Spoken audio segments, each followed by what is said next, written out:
अस्सलाम वालेकुम।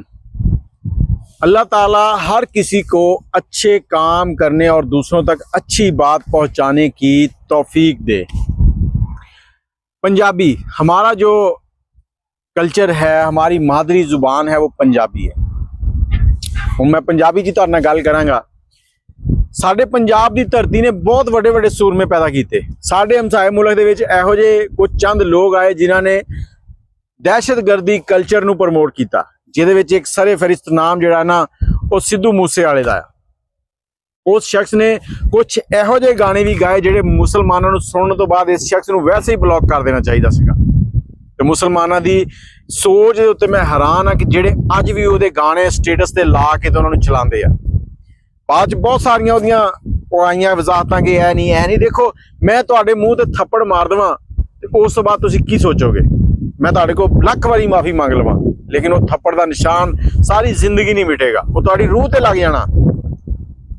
ਤੇ ਅੱਜ ਸਾਡੇ ਪੰਜਾਬ ਦੇ ਵਿੱਚੋਂ ਇੱਕ ਲੜਕਾ ਉੱਠਿਆ ਆ, ਨੋਮੀ ਜੱਟ। ਨੋਮੀ ਜੱਟ ਸਾਹਿਬ ਦਾ ਇੱਕ ਗਾਣਾ ਆਇਆ ਤੇ ਉਸ ਗਾਣੇ ਦੇ ਉੱਤੇ ਇਸ ਬੀਬੀ ਦਾ ਵੀਡੀਓ ਦੇਖ ਲਓ ਥੋੜੀ ਜੀ। ਹੁਣ ਮੈਂ ਗਾਣੇ ਦੇ ਬੋਲ ਇੱਥੇ ਨਹੀਂ ਚਲਾਉਣਾ ਚਾਹੁੰਦਾ, ਇਹਦੇ ਇਸ਼ਾਰਿਆਂ ਤੋਂ ਤੁਸੀਂ ਸਮਝ ਜਾਓਗੇ। ਤੇ ਮੈਂ ਹੈਰਾਨ ਆ ਕਿ ਟਿਕਟੌਕ ਦੇ ਉੱਤੇ ਇਹ ਟ੍ਰੈਂਡਿੰਗ 'ਚ ਲੱਗਾ ਆ। ਹਰ ਬੰਦੇ ਦੀ, ਹਰ ਸ਼ਖਸ ਦੀ ਮਾਂ ਭੈਣ ਇਸ ਗਾਣੇ ਨੂੰ ਸੁਣ ਰਹੀ ਆ। ਹੁਣ ਉਹ ਮਾਂ ਭੈਣ ਇਸ ਗਾਣੇ ਨੂੰ ਸੁਣ ਕੇ ਕੀ ਸੋਚਦੀ ਆ? ਬਗੈਰਤੀ ਦੀ ਇੰਤਹਾ ਹੋਈ ਖੜੀ ਆ। ਸਾਡੇ ਪੰਜਾਬ ਦੇ ਵਿੱਚ ਸਭ ਤੋਂ ਪਹਿਲੇ ਮੁਜਰਾ ਕਲਚਰ ਆਇਆ, ਜਿਹਦੇ ਵਿੱਚ ਸਰੇ ਫਹਿਰਿਸਤ ਸਾਡੀ ਨਸੀਬੋ ਲਾਲ ਸਾਹਿਬਾ, ਉਹਨਾਂ ਨੇ ਆ ਕੇ ਇਹੋ ਜਿਹੇ ਵਲਗਰ ਗਾਣੇ, ਵਲਗਰ ਡਾਇਲੌਗ ਗਾਣਿਆਂ ਦੇ ਬੋਲੇ ਆ ਕਿ ਉਹ ਗਾਣੇ ਸੁਣਦਿਆਂ ਹੋਇਆਂ ਇੱਕ ਕੋਠੇ ਤੇ ਬੈਠੀ ਹੋਈ ਔਰਤ ਜਿਹੜੀ ਉਹ ਵੀ ਸ਼ਰਮਾ ਜਾਂਦੀ ਆ, ਲੇਕਿਨ ਉਹਨੂੰ ਗਾਣ ਲੱਗਿਆ ਸ਼ਰਮ ਨਹੀਂ ਆਈ। ਅੱਲਾਹ ਤਾਲਾ ਕਹਿੰਦੇ ਕਿ ਜਦੋਂ ਇੱਜ਼ਤ ਦੇਵੇ ਨਾ, ਉਹਨੂੰ ਸਾਂਭਣਾ ਚਾਹੀਦਾ। ਨੋਮੀ ਜੱਟ ਸਾਹਿਬ, ਤੁਹਾਨੂੰ ਵੀ ਸੋਚਣਾ ਚਾਹੀਦਾ ਕਿ ਤੁਸੀਂ ਇਹ ਕਿਹੜੇ ਪਾਸੇ ਟੁਰ ਪਏ ਹੋ।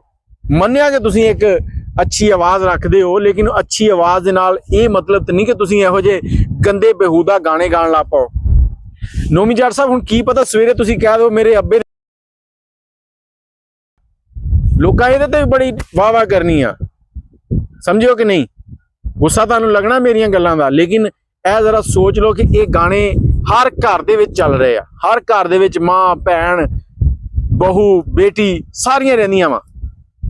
ਔਰ ਨੋਮੀ ਜੱਟ ਸਾਹਿਬ, ਤੁਹਾਡਾ ਕੋਈ ਬੱਚਾ, ਤੁਹਾਡੀ ਧੀ ਗਾਣਾ ਚਲਾ ਰਹੀ ਹੋਵੇ ਟਿਕਟੌਕ, ਸਾਹਮਣੇ ਇਹ ਗਾਣਾ ਆ ਜਾਵੇ ਤੇ ਤੁਸੀਂ ਕੀ ਮਹਿਸੂਸ ਕਰੋਗੇ? ਮੈਨੂੰ ਸਿਰਫ ਇਸ ਗੱਲ ਦਾ ਜਵਾਬ ਦੇ ਦਿਓ। ਗਾਣਾ ਗਾਉਣ ਲੱਗੇ ਜ਼ਰਾ ਸੋਚ ਲਿਆ ਕਰੋ ਕਿ ਲਿਖਣ ਵਾਲੇ ਨੇ ਜਿਹੜੀ ਬਗੈਰਤੀ ਲਿਖ ਦਿੱਤੀ ਆ, ਗਾਉਣ ਵਾਲਾ ਤਾਂ ਸੋਚ ਰਿਹਾ ਮੈਂ ਕਿਹੜੀ ਬਗੈਰਤੀ ਗਾਉਣ ਲੱਗਾ। ਅੱਜ ਵੀ ਨੁਸਰਤ ਫਤਿਹ ਅਲੀ ਖਾਨ ਸਾਹਿਬ, ਉਹਨਾਂ ਨੂੰ ਸੁਣ ਲਓ, ਉਹਨਾਂ ਦੀਆਂ ਉਰਦੂ ਦੀਆਂ ਗਜ਼ਲਾਂ, ਪੰਜਾਬੀ, ਜੋ ਵੀ ਉਹਨਾਂ ਨੇ ਬੋਲਿਆ, ਅੱਜ ਵੀ ਸੁਣ ਕੇ ਰੂਹ ਨੂੰ ਸਰੂਰ ਮਿਲਦਾ। ਲੇਕਿਨ ਇਹ ਜਿਹੜੇ ਬਦਮਾਸ਼ੀ ਵਾਲੇ ਗਾਣੇ ਆ, ਇਹ ਤੁਸੀਂ ਕਾਹਦੇ ਵਾਸਤੇ ਗਾ ਰਹੇ ਹੋ? ਕੀ ਗੱਲ ਤੁਹਾਨੂੰ ਪੰਜਾਬ ਨੰਗਾ ਕਰਨੇ ਦਾ ਸ਼ੌਕ ਹੈ? ਤੁਸੀਂ ਦੂਸਰਿਆਂ ਦਾ ਕੀ ਕਲਚਰ ਪਹੁੰਚਾਉਣਾ ਚਾਹੁੰਦੇ ਹੋ? ਸਾਡੇ ਪੰਜਾਬ ਦਾ ਕਲਚਰ ਜਿਹੜਾ ਨਾ, ਉਹ ਬਹੁਤ ਆਲਾ ਆ। ਤੁਸੀਂ ਤੇ ਪਤਾ ਨਹੀਂ ਕਿੱਥੋਂ ਝੂਠਾਂ ਜੀਆਂ ਇੱਥੇ ਪੰਜਾਬ 'ਚ ਆ ਕੇ ਜੰਮ ਪਈਆਂ। ਤੁਹਾਡੇ ਵਰਗੇ ਬੰਦੇ ਨੂੰ ਤਾਂ ਬੰਦਾ ਉਹ ਕਿਤੇ ਸਮੁੰਦਰੋਂ ਪਾਰ ਛੱਡ ਆਵੇ, ਉੱਥੇ ਚੂੜਿਆਂ ਦੇ ਵਿੱਚ। ਤੁਸੀਂ ਲੋਕ ਸਿਰਫ ਪੈਸਿਆਂ ਦੇ ਵਿਕਣ ਵਾਲੇ ਹੋ। ਕੋਈ ਥੋੜਾ ਜਿਹਾ ਸ਼ਊਰ ਹਾਸਲ ਕਰੋ। ਉਸ ਤੋਂ ਬਾਅਦ ਇੱਕ ਹੋਰ ਵੀਡੀਓ ਵੇਖ ਲਓ। ਇਹ ਵੀਡੀਓ ਜਿਹੜੀ ਚੱਲ ਰਹੀ ਆ, ਇਹ ਵੀ ਉਹ ਨੋਮੀ ਸਾਹਿਬ ਦਾ ਹੀ ਗਾਣਾ ਆ, ਉਸੇ ਗਾਣੇ ਦੇ ਡਾਇਲਾਗ ਆ। ਹੁਣ ਉਹ ਕੀ ਵਿਖਾ ਰਹੀ ਆ? ਅੱਜ ਸਾਡੇ ਕੋਲ ਫੈਮਿਲੀ ਵਲੌਗਰ ਆ ਜਿਹੜੇ ਕਿ ਸਿਰਫ ਔਰ ਸਿਰਫ ਇਹੀ ਚੀਜ਼ ਦੱਸ ਰਹੇ ਆ ਕਿ ਤੁਸੀਂ ਕਿਸ ਤਰ੍ਹਾਂ ਨੰਗੇ ਹੋਣਾ। ਤੁਹਾਡੇ ਕੋਲ ਅਗਰ ਮਾਂ ਹੈਗੀ ਆ, ਭੈਣ ਹੈਗੀ ਆ, ਭਰਾ ਹੈਗਾ, ਤੇ ਤੁਸੀਂ ਸਮਝੋ ਚੱਲ ਗਏ ਹੋ। ਇੱਕ ਛੋਟਾ ਜਿਹਾ ਬੱਚਾ ਹੈ, ਵੀਡੀਓ ਸੁਣੋ जरा, फिर ਤੁਹਾਡੇ ਨਾਲ ਗੱਲ ਕਰਦੇ हैं। मैं यानी कि फैमिली ब्लॉगर नहीं बनना चाहता था, लेकिन बनना पड़ रहा है यार। आप सब्सक्राइब नहीं करने की वजह से आज मैं अपनी मम्मा को दिखाऊंगा, फेस रिवील करूंगा उनका, और आपने देखना है अभी। ए बच्चे के अल्फाज सुने तुसी कि मैं फैमिली व्लॉगिंग करता हूं, मैं अपनी मम्मा को दिखाना नहीं चाहता था, लेकिन आप लोग मुझे सब्सक्राइब नहीं करते, इसलिए मैं आज अपनी मम्मा का फेस रिवील कराऊंगा, मैं अपनी मम्मा दिखाऊंगा। वो एक यार 8-10 साल का बच्चा ये पैगाम दे रहा है कि आज मैं अपनी मम्मा दिखाऊंगा क्योंकि आप लोग मुझे फॉलो नहीं करते। ये सारे का सारा इन्हीं फैमिली व्लॉगरों की वजह से है।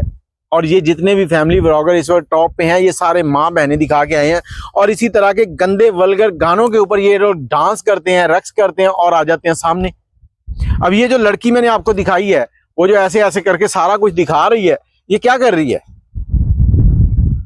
मतलब एक वक्त था जब छत के नीचे, दरवाजे के पीछे जो भी होता था, लेकिन अब ये लोग पूरी दुनिया को दिखा रहे हैं कि हम कंजर हैं। कुछ थोड़ी सी शर्म कर लो, थोड़ी सी हया कर लो। ये और जो शुरू में मैंने आपको बीबी दिखाई, वो साज खान, क्या नाम है उसका, उसका भी यही काम है। उसने जो बेहुदा गाना है उसके ऊपर वो ऐसे ऐसे ठुमक ठुमक के ठुमके दिखाने हैं, और साथ ही उसने वो अपने मियाँ भी साथ ही लगाया होता। कोई कहता है उसका बेटा है, कोई कहता है उसका मियाँ है। और फिर वो दूसरों की वीडियो के नीचे कमेंट क्या करती है आके, जब उसके ऊपर कोई बात करता है तो कहती है कि मेरी वीडियो से तुम लोग पैसे कमा रहे हो।